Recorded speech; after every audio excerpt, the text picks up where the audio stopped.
ఉన్నాడు, any time నీతోనే ఉన్నాడు. ఎనీ టైం నీతోనే ఉన్నాడు కాబట్టే నువ్వు ఎన్నిసార్లు వేదన పడి దేవా నాతో మాట్లాడు అంటే అన్నిసార్లు నీకు అందుబాటులోకి వచ్చి కరెక్ట్గా నీకు సంబంధించిన మాటలు నీకు అందించి నిన్ను ధైర్యపరిచాడు. ఎంతమంది ఒప్పుకుంటారు? కొన్నిసార్లు నీకు ఆశ్చర్యం కూడా, ఏదో ఆశువుగా నువ్వేదో ఆలోచనలు చేసుకున్నావు, అవి నెరవేరినాయి. నువ్వేదో చేసుకున్న ఆలోచనలు ఎలా నెరవేరినాయి అంటే నీ ఆలోచనలన్నిటినీ గమనించేవాడెవరో ఎనీ టైం నిన్ను అబ్జర్వ్ చేస్తున్నాడు. నెరవేర్చదగ్గవన్నీ నెరవేరుస్తున్నాడు, నెరవేర్చకూడని వాటిని అట్లా ఆపుతున్నాడు.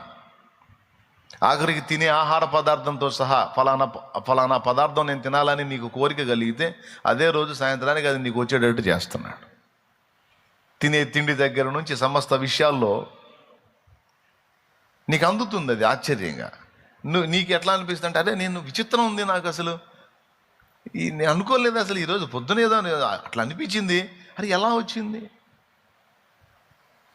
అంటే నీ హృదయములో నీవు అనుకున్న వాటిని కూడా నిరంతరం అబ్జర్వ్ చేస్తూ చేయదగ్గ వాటిని అన్నిటిని కూడా చేసి నెరవేరుస్తూ నీకు ఎనీ టైం తాను తోడై ఉన్నాడు అని మేలు చేయుట చేత రుజువు చూపిస్తున్నాడు.